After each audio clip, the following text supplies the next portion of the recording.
শুভ নববর্ষ বন্ধুরা, সবাই কেমন আছেন? চলে আসলাম নতুন একটা ভিডিও নিয়ে। তো আমরা গতকাল পয়লা বৈশাখ উদযাপন হয়েছিল কালীগঞ্জে, তো আমরা সবাই চলে গেছিলাম। সবাই বলতে আমি পম্পা এবং পম্পার মেয়ে নন্দিতা, কারণ নন্দিতার স্কুলে ফাংশান ছিল, নন্দিতার নৃত্য অনুষ্ঠান ছিল, তো আমরা সেখানে গিয়েছিলাম। তো যাওয়ার পরে আমরা সেখানে অনেক সুন্দর নন্দিতার পারফরমেন্স হইলো, ভিডিওতে অবশ্যই দিয়েছি।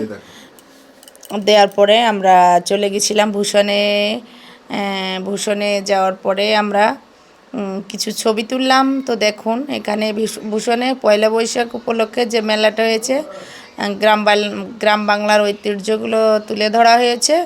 তো আমরা সেখানে অডিটোরিয়ামে যে অনুষ্ঠানটা ছিল সেখানে পৌঁছে গেলাম। তো সেখানে আমি নানান ধরনের গ্রামের যে ঐতিহ্যগুলো আছে এগুলো বানিয়ে সাজিয়ে রাখা হয়েছে। তো আমি সবগুলাই আপনাদের কম বেশি একটু দেখানোর চেষ্টা করছি।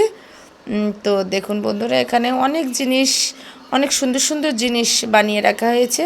দেখুন এখানে তালপাখা, তো আগেও দেখালাম, ঝুড়ি টুড়ি বানিয়ে রাখা হয়েছে। অনেক সুন্দর সুন্দর দৃশ্য, মানে গ্রাম বাংলার ঐতিহ্য। এটা বলেন তো কি বন্ধুরা?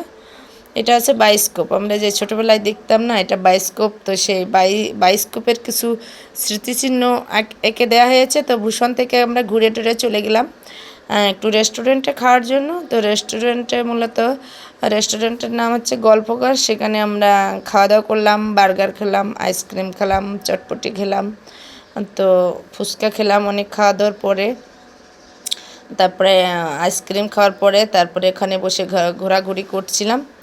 ঘোরার পরে তারপরে আবার ওদের স্কুলে যে অনুষ্ঠানটা হয়েছিল, তো সেই অনুষ্ঠানটা আমরা মূলত অনুষ্ঠানটার জন্যই যাওয়া, কিন্তু তারপরে হলো কি যে চারিদিকের মেলা কোথায় কি হচ্ছিল একটু চারিপাশ ঘোরা হলো।